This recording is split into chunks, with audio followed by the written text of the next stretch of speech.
Hello everyone, I welcome you to CEC lecture series. I am Nupur Chawla, teaching English literature at Maitri College, Delhi University.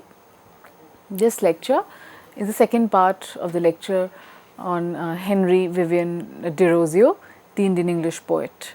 In the first part of the lecture, we discussed how Derozio was a 19th century poet.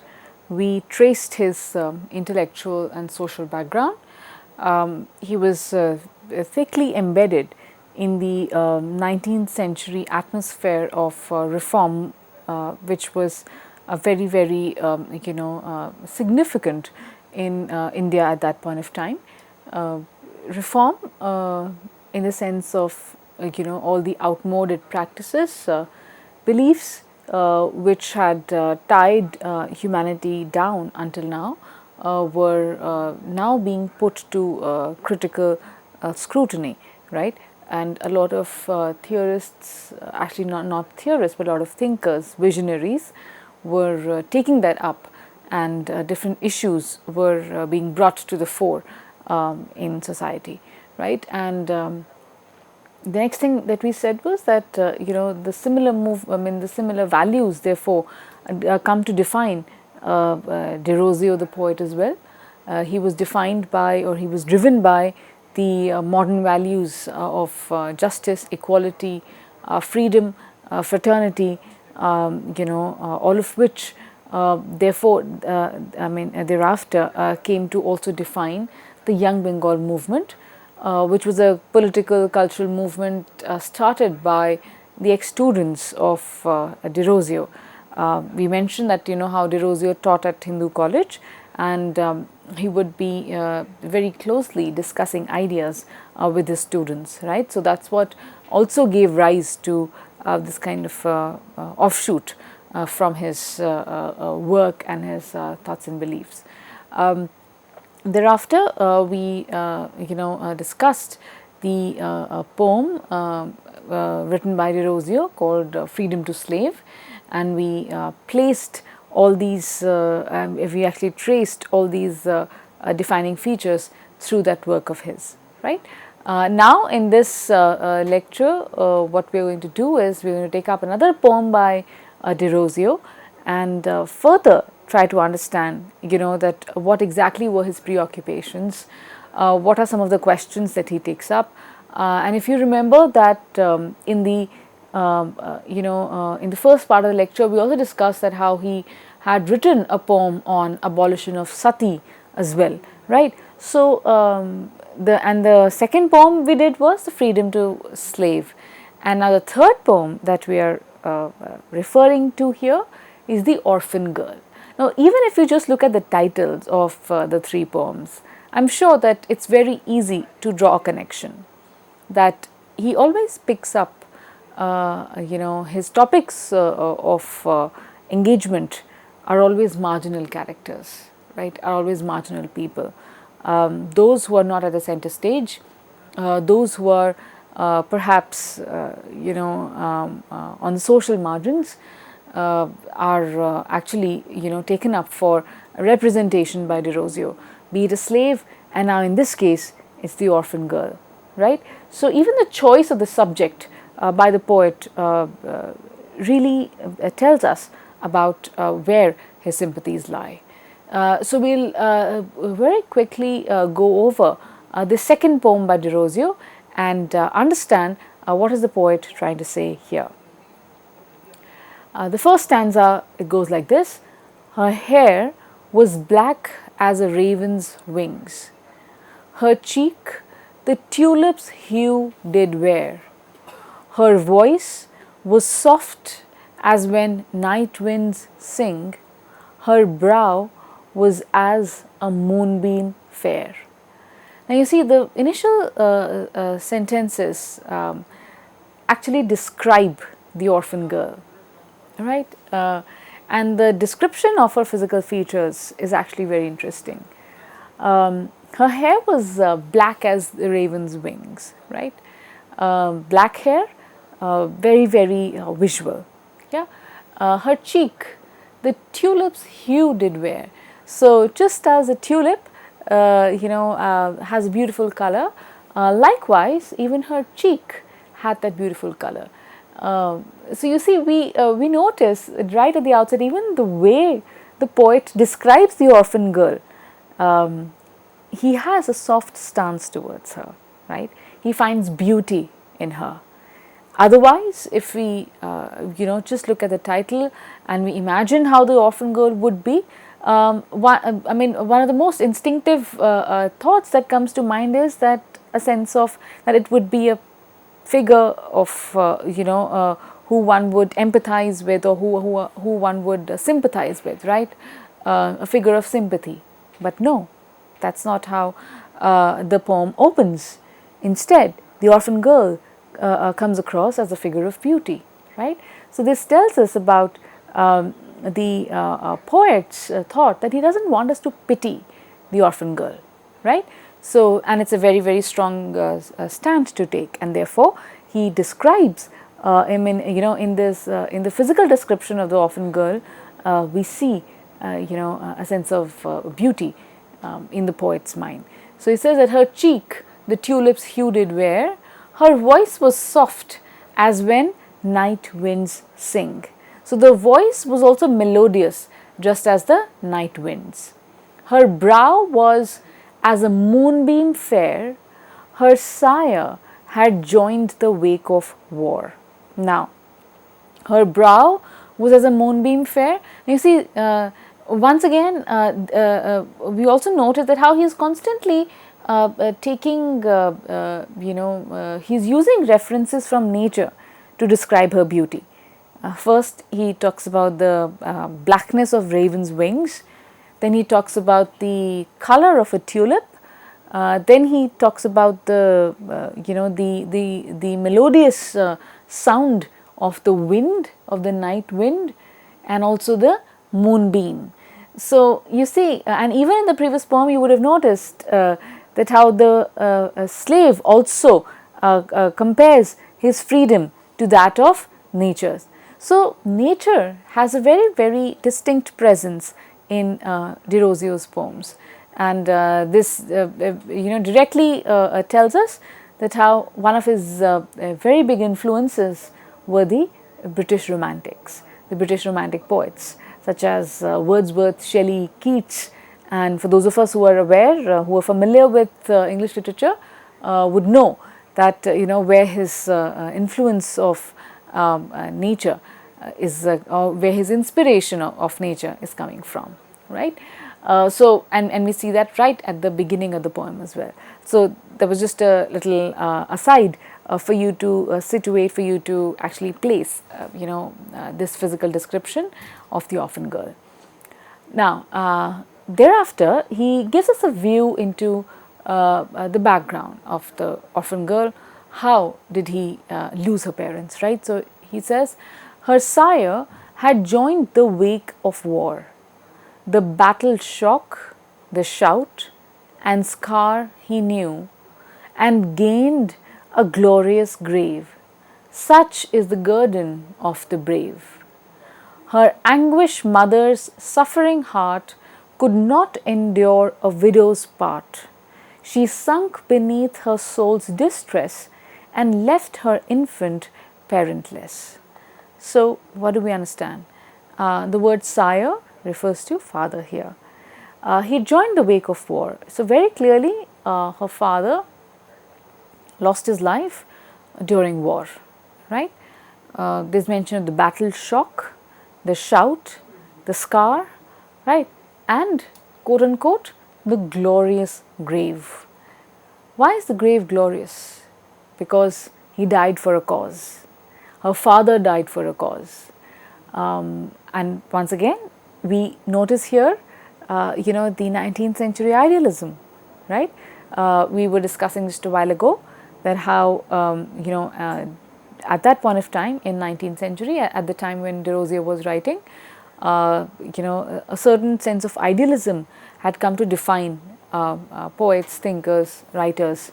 Not only did they, examine the society through a critical lens, but there was also, they also championed the cause of uplifting humanity from the clutches of orthodoxy, right? And here is a mention of the man who died in war, who died for the while fighting for the cause, and therefore his grave is defined as glorious. So it's a glorious death. It's a reputable death to have died in war, right? And then look at the mother's description here. Her anguished mother's suffering heart could not endure a widow's part. So the lady, the woman, the orphan girl's mother, could not endure a widow's part, could not endure the suffering that came with being a widow. Now, once again, coming back to what we mentioned just a while ago, that it was very difficult for women who lost their husbands to lead a normal life back then, and that is the reason why a lot of reformers, social reformers, took up the cause of widow remarriage, so that women, their lives did not end if their husbands did not survive, right? So we see a glimpse of that reality in these lines. Her anguished mother's suffering heart could not endure a widow's part. She sunk beneath her soul's distress and left her infant parentless. So she actually dies, right? So intense and so immense is her grief at having lost his husband, at having lost her husband, and also, now that she was to live a widow's life, she became so disturbed with the idea that she also gave up life, right? She died, and that's how the poet says the girl became orphan, right? Now, having traced this little history of the girl, the poet thereafter comes back to the present, defining the orphan girl once again. He says, "She had no friend on this cold, bleak earth to give her a shelter, a home, and a hearth. Through life's dreary desert alone she must wend, for alas, the wretched have never a friend." Again, very, very hard-hitting sentences over here, right? Your heart goes out to this orphan girl when you read this sentence. I mean, when you read this stanza, it says that she had no friend, right? It says on this cold, bleak earth. A very sharp comment on the society of the time that did not care for the others. Well, one might think that was 19th century exactly that.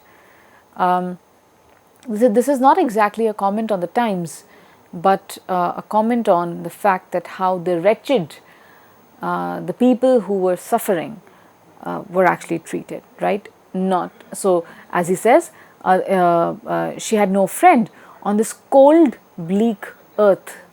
It was a cold place for her to live. No warmth from anyone, right?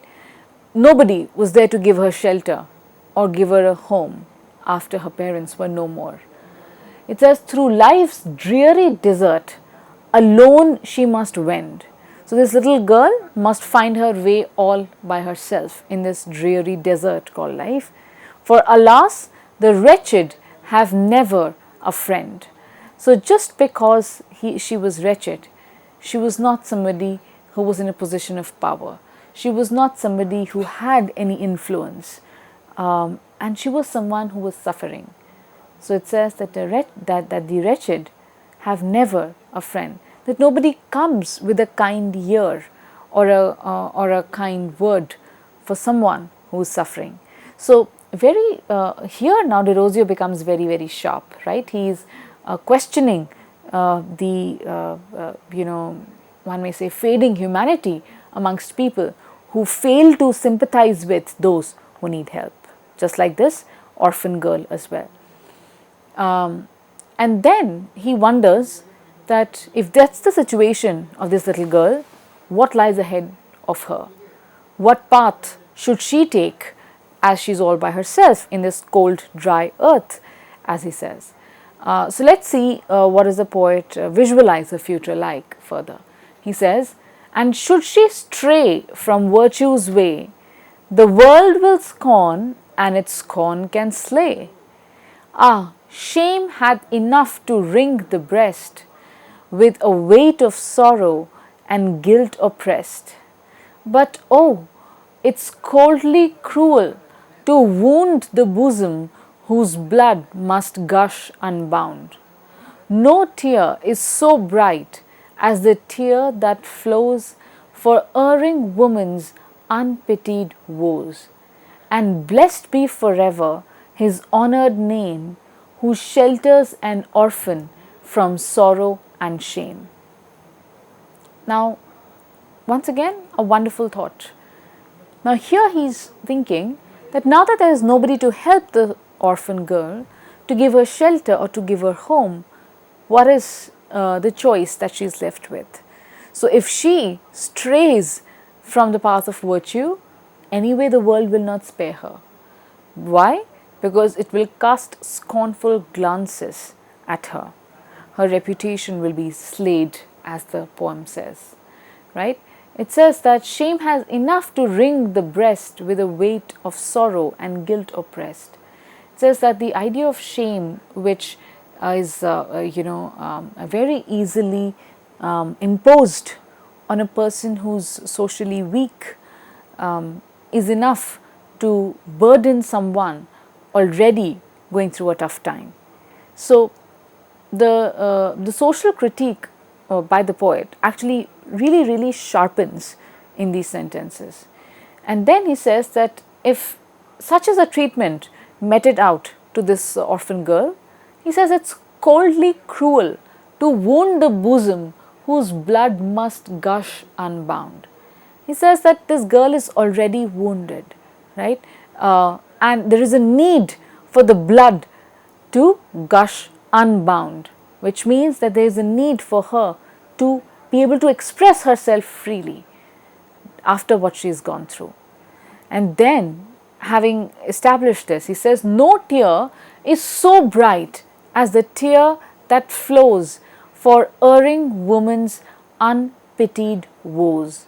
Now he is inspiring, right? So he is not only critiquing the society and what is wrong with it. Now he also gives a vision, gives a direction. He says that the tear which flows for an erring woman's unpitied woes. Now it's a loaded sentence. Let's understand it. He says that that person who has the capacity to empathize with a woman who might be erring. Erring means she might be at fault, right? Because of a situation in life, she might end up doing certain things which she must not. So, erring woman. But if somebody has the capacity to empathize with such a woman who has gone wrong because of the conditions in life, is the person who's a real human, right? Who is not judgmental, but instead has the capacity to respect the life story of the orphan girl instead of arriving at very quick judgment of character. So it says that a tear that flows for erring woman's unpitied woes. So this woman who has erred has had woes or sadness or struggles that have gone unpitied. So if somebody has not had a kind ear with her or a kind presence in her life and has been struggling through life, and if she falters, so what? She deserves a kind tear. That's what the poet is saying. Very deeply humanistic stance taken by Derozio here. And he says, and blessed be forever his honored name, who shelters an orphan from sorrow and shame. Now, once again, he highlights that that person would be honored, should be honored, who actually shelters an orphan from sorrow and shame, means who saves the orphan girl from any kind of a further sorrow, sadness, or shame. Shame, why? Does the orphan girl have anything to be shameful about? No. But it's the society that would constantly remind her of her, orphan status, or would constantly remind her of the lack in her life, right? As early on in the poem he says that the earth is a cold place for the wretched, particularly for the wretched, those who are struggling. So, out and out, Derozio here sympathizes with the ones who are struggling in life. The orphan girl in this poem, we might say, therefore comes across as a symbol of all the people who are suffering on various accounts. Could be on account of gender bias, could be on account of life's vagaries, could be on account of poverty, could be on account of any evil for that matter. But the poet makes us empathize. It seems to be the case, that's the subtext, that he is making an appeal for people to be a bit more human, right? For society to be a bit more soft towards the struggles of the others, right? And therefore he says that honored be the name who shelters an orphan from sorrow and shame. It takes a large heart, it takes a human to stand by someone who's actually struggling. So, and with this, he ends the poem. Once again, just like the previous poem, even this one can be interpreted from so many angles. But three things actually, were significantly highlighted in the poem. First is Derozio's deeply humanist stance, right? That his sympathies lie with people who are suffering. But I'm not calling him a humanist just because his sympathies lie with suffering humanity. But we also see that while on the one hand he critiques the cold earth or the cold society, but at the same time he has hope. He also talks about those people who would stand by such an orphan girl. So which means what? He has hope in humanity, right? He still has that vision. He says that yes, honored will be those people, bright will be that tear which is flowing for the orphan girl. So if this is not a very intensely humanist stance, one wonder what is, right? The second thing we say is that how Derozio also borrows a lot of, once again borrows a lot of images from nature, connecting it to the previous poem as well, where we see how nature plays a very decisive influence in his works. Third, we see that he always picks up subjects for his poems who are on the social margins, clearly defining his stance in society, right? But if we just talk about, so having looked at these three defining features of Derozio that come through in this poem, we'll also make 4 points which are of significance to this poem per se. We see that how first, the poem brings out the cruelty and indifference of the world. He critiques it, he sharply critiques it, that how it's the wretched who constantly continue to suffer, while there are very few who spare a year to them. Second, we see that the poem also reminds us that how compassion is a very, very important value of being human. We need to be compassionate. We do not need to be smug and comfortable in our lives. We need to have the capacity to feel the others' struggles and the others' pain as well. Because as they say, that life's not the same all through. right? So for someone who has this capacity, Derozio hails them as the true humans, right? And third, yes, very important point also which came up in the poem is that we notice the double victimization of the mother, that how one can say that her grief was actually a social condition, right? She, of course, is sad at having lost her husband, but maybe that sadness goes still deeper because she's aware that what her situation is therefore going to be as a widow in society. So that's what the poet also says, that being a widow, her grief knows no bounds.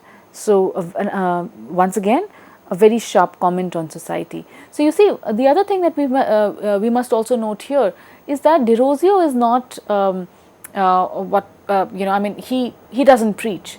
He doesn't resort to sloganeering. He doesn't say do this and don't do that. But he makes us aware about issues, about questions, through by means of representing people's experiences. So it's the experiential learning, as we call it, right? I mean, when we see characters go through certain experience, feel certain emotions, that we really understand, what is at stake at that particular moment. So that is how Derozio, sensitizes us to various aspects of humanity, right? He doesn't just resort to vacant sloganeering. So that is also a very, very important aspect of him as a poet. And last, we also say that how he, that there is an element of marginality as well, where he talks about the invisibility of the wretched in society and urges the people to be more empathetic towards them. So you see, in this second poem also, we notice how there is a lot that is packed into these very, these moderately long poems, I should say, and which define Derozio as the quintessential poet of 19th century and a deeply humanist one, right? I hope that with the discussion of these two poems, you'll be urged to pick up more poems by Derozio and read them further. Thank you.